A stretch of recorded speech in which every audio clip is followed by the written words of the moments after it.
Self care through self love. I am sure आप लोग मेरी इस सीरीज को फॉलो कर रहे हैं और कहीं पे it is making some small difference in your thinking process and उसकी वजह से अपनी लाइफ में ऑलरेडी थोड़ा सा चेंज दिखना शुरू हो गया है। तो इसी सीरीज को आगे ले जाते हुए मैं आज एक और एस्पेक्ट को आपके साथ डिस्कस करना चाहती हूँ, जिसको प्रैक्टिस करके मैंने अपने आप बहुत कुछ सीखा, समझा और उससे मेरा बहुत ज़्यादा फायदा हुआ। And before I discuss that, I hope कि आपने मेरे YouTube चैनल को भी सब्सक्राइब कर लिया होगा। जब हमारी लाइफ में कोई चैलेंज आता है, कोई परेशानी आती है, कोई दिक्कत आती है, तो कई बार हमें ऐसा लगने लगता है कि उसकी वजह से हम जैसे अपने आप को बहुत कमज़ोर फील कर रहे हैं, या वो जो चैलेंज मेरी लाइफ में आ गया है वो मेरी कमज़ोरी की वजह से आ गया है और इसलिए हमें लगता है कि मुझे इसकी बात किसी से नहीं करनी चाहिए, मुझे इसको शेयर नहीं करना चाहिए, क्योंकि अगर मैं इसको शेयर करती हूँ तो मुझे डर लगता है कि लोग मुझे जज करने लगेंगे, इवैल्यूएट करने लगेंगे। तो ये वाला जो चैलेंज है, चाहे वो किसी तरह का लॉस आपकी लाइफ में आ गया है, कोई डिजीज आपकी लाइफ में आ गई है, कोई ब्रेकअप हो गया है, कोई बहुत अच्छी रिलेशनशिप जो है बिल्कुल सडनली कोलैप्स कर गई है, कोई भी अगर ऐसी परेशानी आपकी लाइफ में आ गई है जिसको शेयर करने में आपको हिचक लग रही है, परेशानी लग रही है, तो एक चीज जरूर समझ लीजिए कि इस चैलेंज में एक बहुत बड़ी अपॉर्चुनिटी छिपी। लेकिन वो चैलेंज अपॉर्चुनिटी बनेगा कब? वो चैलेंज अपॉर्चुनिटी बनेगा तब जब उस चैलेंज को देखने का नजरिया आपका बदल जाएगा। तो उस नजरिए को बदलने के लिए एक बहुत इम्पोर्टेंट पर्सपेक्टिव जिसकी हम आज बात करेंगे, वो है अपनी प्रॉब्लम को किसी के साथ शेयर करना in a very very factual manner. मैं आपको अपनी लाइफ के इंसिडेंट से बताती हूँ। तो मैंने काफ़ी सारे अपने एपिसोड्स में अपने कैंसर की बात की है, और जब मुझे ये कैंसर डायग्नोज हुआ, मेरी सर्जरी हो गई, और सर्जरी होने के बाद यहाँ से एक ड्रेनेज पाइप मेरे अंदर लगा दिया डॉक्टर ने, जिसमें से ब्लड और पस उस बैग के अंदर, प्लास्टिक के बैग के अंदर जो बिल्कुल ट्रांसपेरेंट था, उसके अंदर कलेक्ट होता रहता था। तो ये सर्जरी मेरे लिए बहुत ज़्यादा परेशानी वाली थी। इसने मुझे एकदम अंदर से हिला दिया था, because it is called mastectomy, जिसमें आप you have to lose a breast because it had cancer. तो इसने मुझे बिल्कुल अंदर तक रैटल कर दिया था, और मैं इसके बारे में किसी से बात नहीं कर रही थी। मैंने किसी के साथ इस चीज़ को शेयर नहीं किया, क्योंकि मुझे ये अपनी कहीं पे ऐसा लग रहा था मैं अपनी कमजोरी को रिफ्लेक्ट करूंगी इसके लिए। तो करीब 4 दिन हुए होंगे सर्जरी के बाद, और मैं घर में थी, और मुझे सडनली लगा कि नहीं, मुझे बाहर जाना चाहिए, और वो ड्रेनेज बैग लगा के मैंने कार से मैं अपनी एक बुक स्टोर में गई, और बुक स्टोर में जाके मैं बुक्स देखने लगी। थोड़े समय के लिए अपनी सर्जरी, अपने कैंसर के एक्सपीरियंस को, सारी चीज़ों को भूल गई, और यहाँ पे ऊपर में शेल्फ में एक बुक रखी हुई थी। तो जब मैंने उसको उठाने की ऐसी कोशिश की, तो ये जो पूरा पाइप था यहाँ से, जो बाहर ऐसे करके मेरे ड्रेनेज बैग में आता था, वो एक्सपोज हो गया और पीछे से एक करीब 17-18 साल का लड़का आया और उसने बोला कि ma'am there is blood here.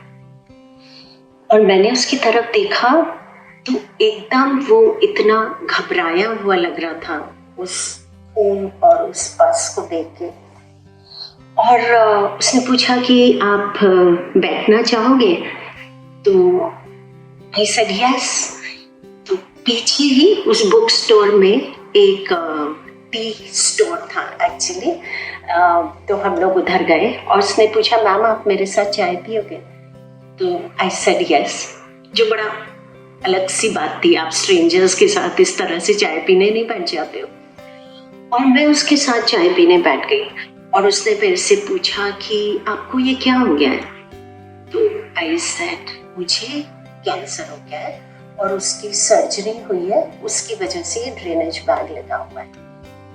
तो कहता है कि लेकिन आप बहुत परेशान दिख रहे हो, गुस्से में दिख रहे हो, तो किसके ऊपर गुस्सा आ रहा है? तो ऐसा गुस्सा मुझे अपने ही ऊपर आ रहा है कि इतनी बड़ी बीमारी स्टेज 3 में मेरे अंदर पनपती रही और मुझे पता भी नहीं चला। तो इस चीज का एक मुझे बड़ा मलाल था दिल में कि इतनी बड़ी बीमारी पलती रही, काफी साल तक पलती रही होगी स्टेज 3 पहुंचने के लिए, और मुझे उसके बारे में पता भी नहीं चला। और फिर जब मैं उससे ये बात डिस्कस करने लगी तो मैं अपने आप की लाइफ को देखने लगी कि कहाँ पे मुझसे गड़बड़ हुई थी, कहाँ पे वो सेल्फ अवेयरनेस खो गई थी, किस वजह से वो माइंडफुलनेस एकदम चली गई थी कि मुझे इस तरह के डेवलपमेंट का कुछ पता ही नहीं चला। मैंने करीब उसके साथ आधा घंटा बात की होगी और मेरा पोस्चर उससे बात करते करते ऐसे शुरू हुआ था और वो धीमे धीमे ऐसे हो गया जब तक मैंने उसके साथ अपना कॉन्वर्सेशन खत्म किया।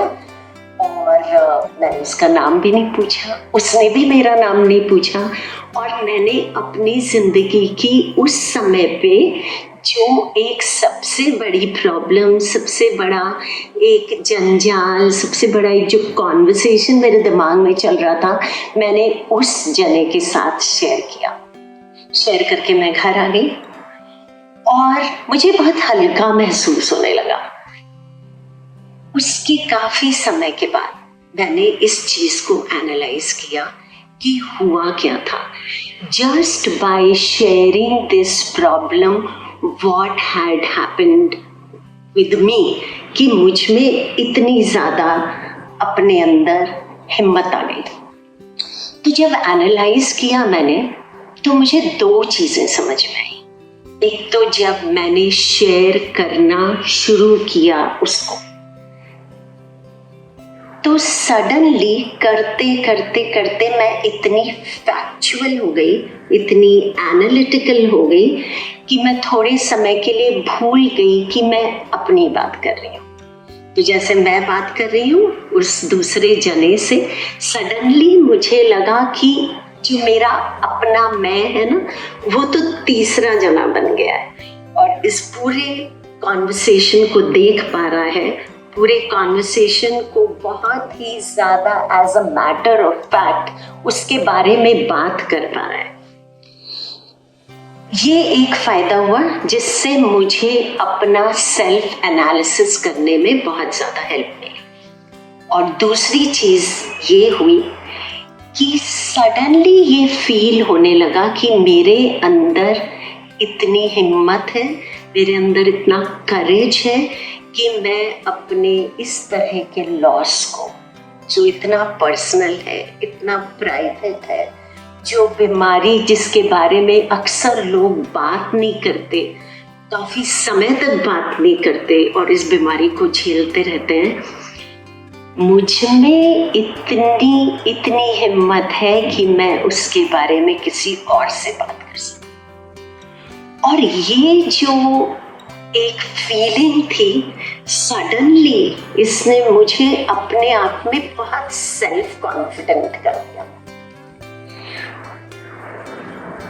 और ये 2 चीजें होने की वजह से एक तो एनालिसिस और एक ये जो सेल्फ कॉन्फिडेंस की feeling I just by sharing, मतलब मैंने कुछ नहीं किया उसके अंदर, just by sharing it with another person, मतलब वो मेरे लिए मैचलेस थी।